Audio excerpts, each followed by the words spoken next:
देखु आपण निज चक्षुरे देखु केते परिमाण रे धूली उड़ी रास्ता मार्केट किभली भाव माने धूली उड़ी पूरा मार्केट को कवर कर जाउची या एक्सीडेंट छड़ा आउ किसी उपाय नाही।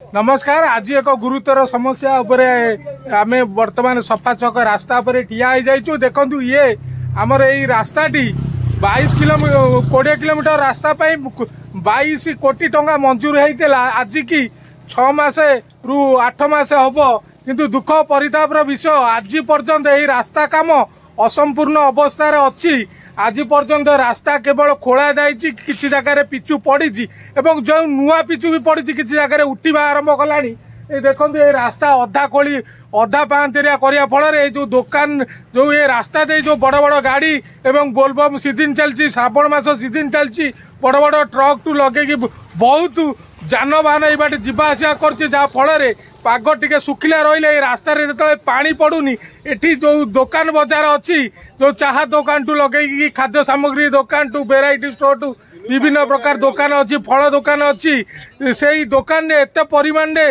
प्रदूषित होउची, धूली उड़ी पड़ुची जे अपरिष्कार हो जाउची। पूरा दुकान बाजार मार्केट पूरा अपरिष्कार हो। सफा अंचल 2 जन स्थानीय युव समाज सेवी एठा उपस्थित। नाटा कौन कहले? अभिमन्यु महाराणा। अभिमन्यु महाराणा, कौन असुविधा होउची कहले? असुविधा आज्ञा असुविधा न कहिया भल।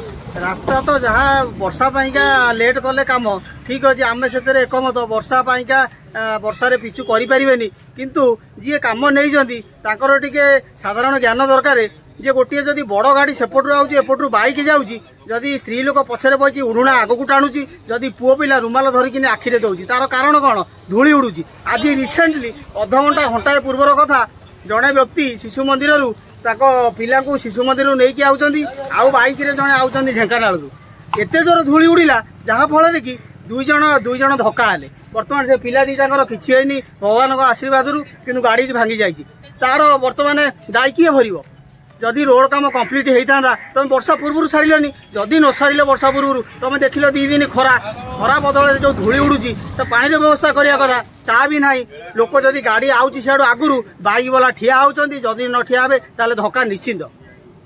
आगु तुरंत समाधान करा जाऊ, पानी तुरंत व्यवस्था करा जाऊ, नहले लोक हैरान हे। आमे तो ए दुकान करी बइचु, दुकान को दिन को 10 थर झाड़ू, आम झाड़ी झाड़ी कि आम टाइम पास कर जाउची, आमे बिकिबु कोन? नाटा कौन कहले टिके कौन असुविधा होउची कहले? असुविधा तो देखुच रोड जो भाया समस्या होउची, एबे सांगे सांगे वर्तमान छुआ 2 जन बसैक आनुले बापा धूली एत जोर उड़ा पछपट गोटे गाड़ी पूरा ताकि देखा गला, से गाड़ी बाड़ेला जाऊ केमती कौन छुआर किसी होनी, गाड़ी भांगी बड़ी छुआ कि किसी खंडिया खबर है। आम चाहते पानी सुविधा हो, ए धर हो पारुनी पिचु पानी व्यवस्था पिचु शुणा ना बर्तमान कले उठेबार ना शुणवार ना धूली तो देख न कहले भल। बर्तमान पिचु तो हो पारनि से एकमत होचु, कारण वर्षा पिचु हेले रही कंट्राक्टर दोष ना, किंतु गोटे दोष कौन रहा? आप देखुं 2 दिन खरा हो गले जो परिमाण धूली उड़ुची, जदि जड़े धला शाढ़ी पिंधिकी जाऊँगी सी सीमेंट कलर हो जाऊँगी माने एते जोर धूली, माने रास्ता रे आपण जाई परिबेनी, धक्का निश्चित। ए धक्का रिसेंटली हैला, एमती बारंबार धक्का भी हबो, किंतु एते जोर धूली उडुची। आपण जदि पानी व्यवस्था दिन को 2-3 थर पानी टैंप लगेकिनी पानीटा पकांदे, एता धूली उडंतानी, तापर आपण समय सुविधा देखी आपण रास्ता काम कंप्लीट करंदे, किंतु सेतिको करूना, जहा फल कि लोक माने आम माने बहुत असुविधार सम्मुखीन होउछु। रास्ता काम नहीं ठिकादार को अनुरोध, यही जो आमर जो रास्ता समस्या नहीं जो धूली प्रदूषित होउची, या तुरंत यार स्थायी समाधान करा जाऊ। जो दिन खरा टाण पाग टिके रहुची, जे पर्यंत पिचु है ना से पर्यंत पानी व्यवस्था करा जाऊ, जेमती धूली न उड़ीबा। आज गोटे अघटन घटी बोली यही प्रतिवाद यही युवक मान मन में आसबारू यही गोटे वीडियो रास्ता ठिकादार आम बनईकी वीडियो वार्ता मध्यम आम यार आसु समाधान चाहूँ। तेणु तुरंत युद्धकालीन भित्ति यही सुखिला पाग जेहेतु होउची, तेणु रास्ता रे पानी पका जाऊ, जेमती आउ आमर दुकान बाजार मार्केट जमती आउ धूली न हो।